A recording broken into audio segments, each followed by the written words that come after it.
মান্না ভাই, যে প্রশ্নটা করেছিলাম যে আপনি প্রথম প্রেমে পড়েছেন কত সনে এবং কোন বয়সে, সেটা একটু জানতে চাই। ইভেন আরো যদি বলেন কার প্রেমে, সে কত বছর বয়সে ছিল? কারো সংসার ভাঙার ইচ্ছা আমার নেই, তবে আমি প্রেম করেছি 9-10।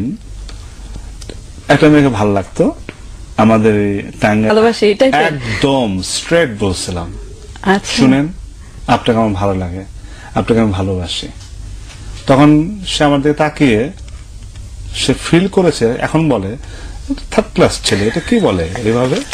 তখন আমি তাকে বলছি যে না, মানে চিত্রনায়ক মান্না না, চিত্রনায়ক হয়নি আমি, মানে ফিল্মে ঢোকা ঢোকা ভাব। তো তখন তো এদের স্বীকৃতি পাওয়াটা একটা বিশাল ব্যাপার, এটা আনন্দের ব্যাপার, এটা গৌরবের ব্যাপার। আমি মনে করি এটা আল্লাহর রহমত। দেখেন আমি হিরো হয়েছি, কেন হয়েছে কি কারণে জানি না, এটা এটা আমার দর্শক যারা তারাই আপনাকে আমাকে বানিয়েছে, আল্লাহর রহমত, সৃষ্টিকর্তা। আমার মতো অনেক মান্না আছে, আমার মতো দেখতে আমার চেয়ে বেশি সুন্দর। আমি মোটেই সুন্দর না, টোটালিটি মিলে হয়তো আমি একটু ভালো, লম্বা চোরা আছি, একটু মানে হাইট কত 6, মানে 5'11" একটু বেশি, মানে 6 বলা চলে। আর এই জুতা সহ বেশি মনে হয় 6'1" হবে। আপনি কি জানেন আপনি অনেক সুন্দর করে কথা বলতে পারেন, আপনার একটা ক্ষমতা আছে। সেই প্রসঙ্গে একটা কথা বলি, বলেন। আপনি ইলেকশন করবেন কখনো? আরে সর্বনাশ, আমাদের দেশে ইলেকশন করবেন কি করবেন না, হ্যাঁ বা না, আমরা আর ব্যাখ্যাতে যাব না। হ্যাঁ, করব।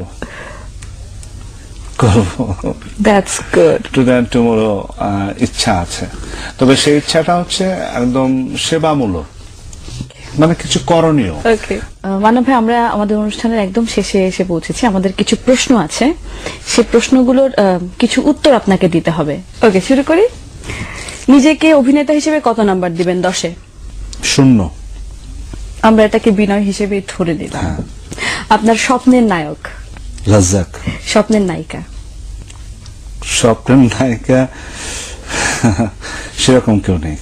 কার সাথে কাজ করতে বেশি ভালো লাগে? পপি, মৌসুমী, শাবনূর, পূর্ণিমা? শাবনূর খুব ফ্রেন্ডলি। বেস্ট কোয়ার্টিস্ট, একটা নাম বলতে হবে, we don't need any explanation. কার সাথে কাজ করতে বেশি ভালো লাগে? আপনার কোয়ার্টিস্ট সবচেয়ে ভালো কে? পপি, পূর্ণিমা। ওকে, এখন কার অভিনয় বেশি ভালো লাগে? রিয়াজ, শাকিব, ফেরদৌস?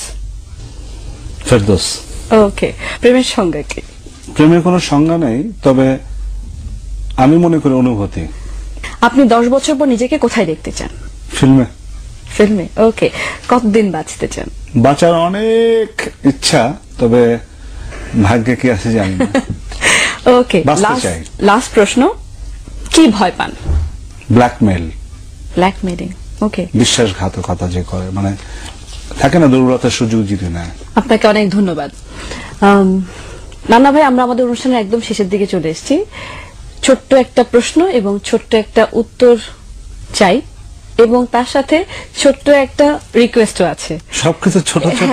সবকিছু ছোট ছোট, আমি কিন্তু বড় বড় উত্তর দেব, কারণ আমাদের সময় অনেক, সময় স্বল্পতা আছে।